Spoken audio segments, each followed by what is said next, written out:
Bulletin शुरुआत करते हैं बड़ी खबर के साथ। खबर दिल्ली से है, जहां बीजेपी राष्ट्रीय कार्य समिति की बैठक का दूसरा और अंतिम दिन है। विधानसभा चुनाव की रणनीति पर लगातार चर्चा की जा रही है।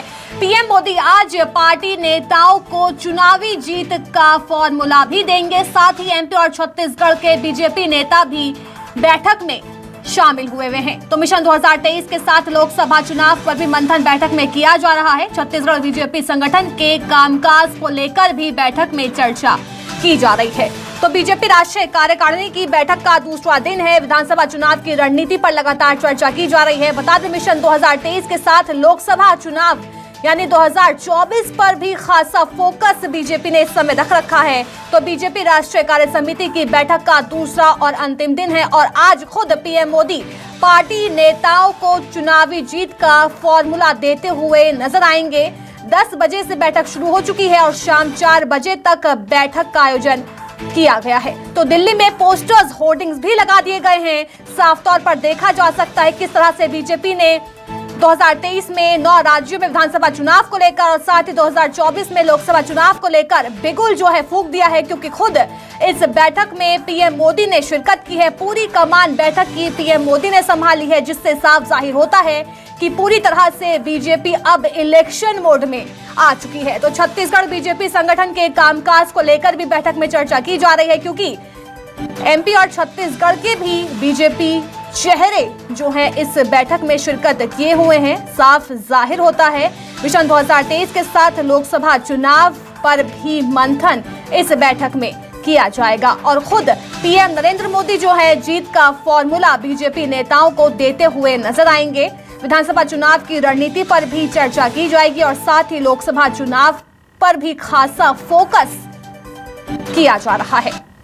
तो आज दूसरा और अंतिम दिन है। बीजेपी कार्य समिति की बैठक का दूसरा दिन है। विधानसभा चुनाव की रणनीति पर चर्चा होगी, रूपरेखा बनाई जाएगी कि किस तरह से आगामी 9 राज्यों के विधानसभा चुनाव, साथ ही 2024 में लोकसभा चुनाव पर किस तरह से इलेक्शन लड़ा जाए, किस तरह से जीत हासिल की जाए।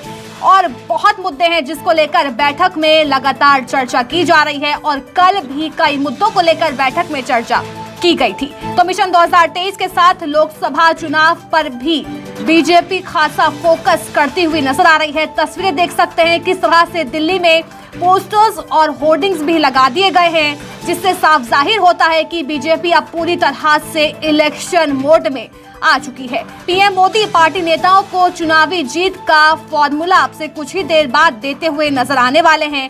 एमपी और छत्तीसगढ़ के बीजेपी नेता भी बैठक में शामिल हैं। साथ ही मिशन 2023 के साथ लोकसभा चुनाव पर भी मंथन बैठक में किया जा रहा है।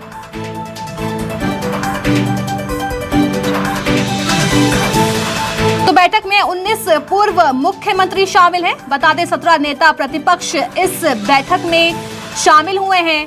प्रधानमंत्री नरेंद्र मोदी खुद कमान संभाले हुए हैं। दिल्ली से मेरे सहयोगी कुमार गौरव हमारे साथ जुड़ गए हैं। कुमार गौरव जी, देखिए लगातार कल पीएम मोदी का रोड शो हुआ और अब बीजेपी की राष्ट्रीय कार्य समिति की बैठक का दूसरा दिन है। इससे साफ जाहिर होता है कि बीजेपी ने 2024 लोकसभा चुनाव को लेकर भी बिगुल फूंक दिया है। देखिए, जाहिर तौर पे कल जो प्रधानमंत्री का रोड शो था, आप कह सकते हैं कि उसके जरिए का राष्ट्रीय कार्यकारिणी की शुरुआत हुई है।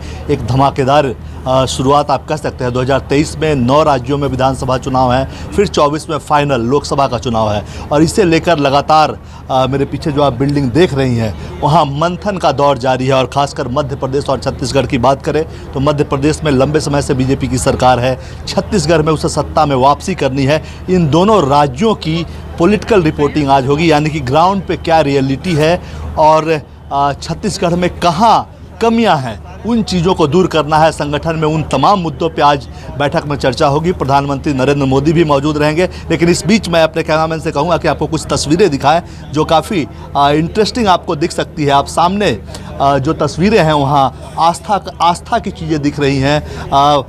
जो मध्य प्रदेश में कॉरिडोर बना, महाकाल कॉरिडोर, फिर उसके बाद बनारस का corridor, Statue of Unity, Subhash Chandra Bose की मूर्ति, और दूसरी तरफ इस तरफ आएंगे तो ये विकास, तमाम आपको भारत सरकार केंद्र के द्वारा जो विकास के काम हुए हैं वो चीज़ें दिख रही है। तो आस्था और विकास दोनों का कॉकटेल कहीं ना कहीं इसी मुद्दे के साथ बीजेपी चुनाव में जाएगी और मध्य प्रदेश और छत्तीसगढ़ को लेकर आज जो रिपोर्टिंग होगी, तमाम पार्टी वहाँ के मध्य प्रदेश के मुख्यमंत्री भी मौजूद हैं, प्रदेश अध्यक्ष हैं, संगठन महामंत्री हैं, छत्तीसगढ़ से भी रमन सिंह समेत पार्टी की जो संगठन की टीम है वो यहाँ पे मौजूद है और आज विस्तार से दोनों राज्यों को लेकर चर्चा होगी। कुल मिलाकर 9 राज्यों में ये 2 राज्य काफ़ी महत्वपूर्ण बीजेपी की नज़र में है। एक जगह सत्ता बचानी है और दूसरी जगह सत्ता में वापस आना है। शाम 3:30 बजे के आसपास प्रधानमंत्री नरेंद्र मोदी का संबोधन होगा।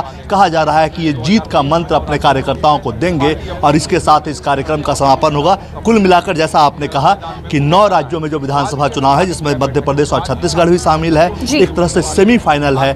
उसको कैसे जीतना है ताकि 2024 के फाइनल मुकाबले में आप मजबूत उम्मीदवार के तौर पे, मजबूत पार्टी के तौर पे उभर कर सामने आए। देखिए, चुनाव के लिहाज से तो ये बैठक बेहद अहम बताई जा रही है, चाहे वो लोकसभा चुनाव हो या फिर विधानसभा चुनाव। लेकिन चुनाव से हटकर अलग बात करें हम तो और कौन से मुद्दे हैं जिनको लेकर बैठक में चर्चा की जा रही है?